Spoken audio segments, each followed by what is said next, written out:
Oke. Ya, saya harus hindari. Biasanya gangguannya asam lambungnya ini muncul pada saat apa ya Pak ya? Setelah ini dok, setelah makan yang sedikit saja saya makan apa saja, selalu tentunya perut kembung. Oh begitu Pak ya. Oke. Baik. Kami cukup mengerti dengan pertanyaan Bapak. Terima kasih banyak atas partisipasinya. Dan pemirsa, pada malam hari kami tekankan bahwa topik kita pada malam. Halo? Tutup ya Pak ya. Oke. Sekali lagi tema kita pada malam hari ini diabetes mellitus yang berkaitan dengan obat-obatan dan secara general. Langsung saja ya, kita berusaha menjawab beberapa pertanyaan. Yang pertama ada Bunda Lin ya, 33 tahun. Ini tensinya katanya cukup tinggi ya, dengan umur seperti ini 140, 150, 190, 30 tahun. Nah, pertanyaan apakah orang-orang hipertensi itu lebih cenderung bisa mendapatkan gula, dan bagaimanakah perbedaan antara orang yang memiliki hipertensi yang sedang mendapatkan gula dan yang DM tanpa hipertensi? Oke ya, jadi Bunda Lin sayangnya tidak disampaikan berapa tinggi badan berat badan, supaya saya bisa lebih kira-kira orangnya bagaimana ya. Jadi pertanyaan pertama, apakah hipertensi itu merupakan bisa menjadi diabetes di kemudian hari ya? Jadi saya ingin tekankan bahwa tekanan darah merupakan faktor risiko untuk menjadi diabetes di kemudian hari, diabetes mellitus tipe 2 ya. Jadi apalagi kalau berat badannya lebih ya, pola makan yang tidak seimbang ya, disertai dengan ada faktor keturunan ya. Itu orang-orang yang hipertensi itu seolah-olah bilang, wah saya cuma sendiri nih hipertensi, pabrik garam saja.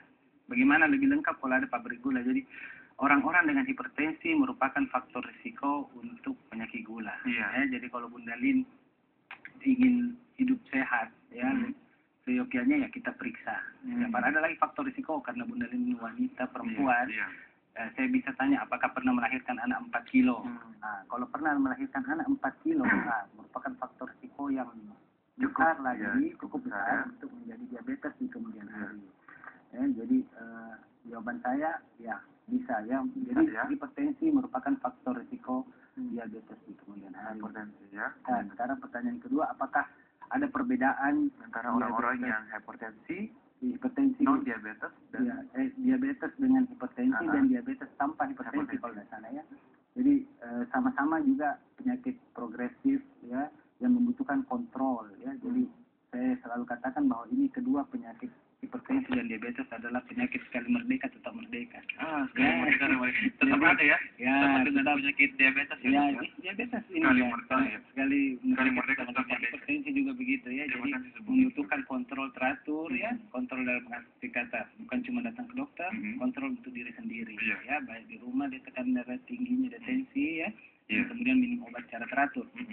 Nah, orang diabetes dengan hipertensi faktor risiko yang kurang bagus untuk di ginjal kemudian hari dibandingkan orang diabetes tanpa hipertensi. Tapi seyogianya kalau keduanya itu terkontrol dengan baik, ya harapan hidup bisa lebih panjang.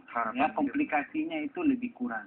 Jadi sebenarnya tidak ada orang bilang oh saya diabetes, ada yang bilang oh saya diabetes hipertensi ya, tapi sama-sama itu berkemungkinan untuk menjadi komplikasi di kemudian hari. Sama-sama ya.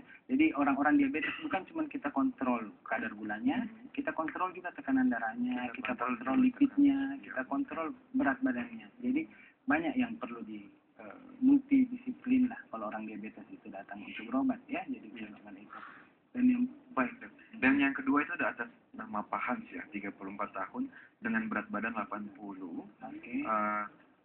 Tinggi badan itu 170 ya. 170 kalau salah ya. Iya benar kan. Jadi kurang lebih mirip-mirip saya. Iya. Nah, kalau ciri-ciri DM itu jadi apa ya? Sebenarnya ciri-ciri DM itu tidak ada yang khas ya. Ada dua jenis. Ada yang ciri khasnya itu ada yang dibilang 3P. Polifagi, polidipsi dan poliuri. Nah, polidipsi itu sering kencing-kencing kalau malam 3 sampai 5 kali. Ada polidipsi itu selalu rasa haus. Ini rasa haus ya. Ya, sedang rasa haus. Poliuri kencing-kencing kalau malam. Dan polifagi selalu rasa mau makan. Jadi ya selalu mau makan, selalu mau kencing dan cepat rasa haus ya. Cepat haus disertai juga dengan beberapa gejala-gejala lainnya ya, seperti berat badan menurun ya, 5 kilo cepat merasa lelah, mata kabur, kram-kram, kemudian ya. Nah, bagaimana dengan kencing pada malam hari? Karena kan Jadi kencing pada malam hari mungkin ada ya, lebih jadi dari berapa kali, Dok? saya juga kadang-kadang